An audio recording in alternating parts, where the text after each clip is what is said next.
gần đi đê làm đi bằng đi khâu hai su man khăm đây hà bao ai đây là ai cho mai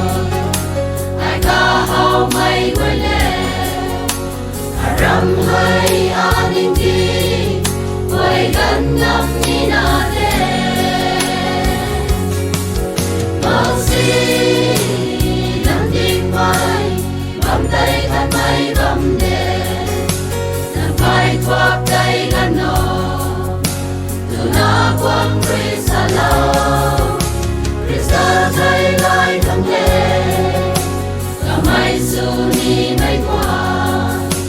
thằng đi rong lại quay hai ô gần ngắm đi na đê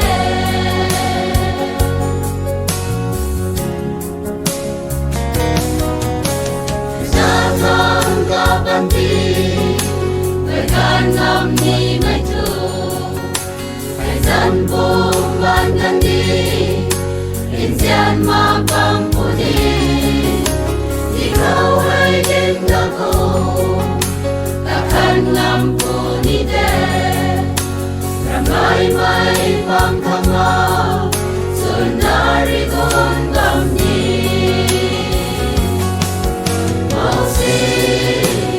nắng tiếng mai bấm tay thân mây bấm đê nắm vai thoát tay gần nô từ na quang rê xa lâu rê xa tay lại thăng lê cả mây su ni mây qua thằng đi rong lại quay hai ô gần ngắm đi na đê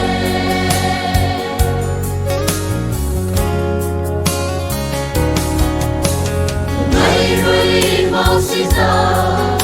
đại thao quy gần khâu tay và rau na alu quy ta đi cả hao mà kê khi xếp gần đi mây qua để lần quay thăm sông thu vì xa ta giàu gì mai quay ta có mây cả đào màu xì nắng tiếng mai bấm tay thân mây bấm đê nắng phai thoát tay gần nô từ na quang rê xa lâu rê xa tay lại thăng lê cả mây su ni mây qua thằng đi rong lại quay hai ô gần ngắm đi na đê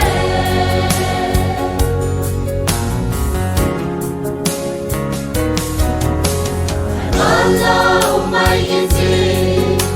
là ai giao hẳn phù kỳ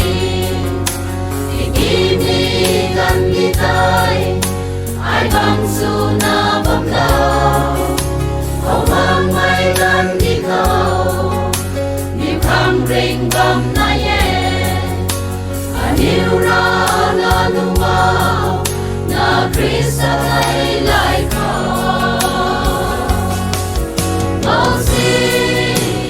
nắng tiếng mai bấm tay thân mây bấm đê nắm vai thoát tay gần nô từ na quang rê xa lâu rê xa thay lại thăng lê cả mây su ni mây qua thằng đi rong lại quay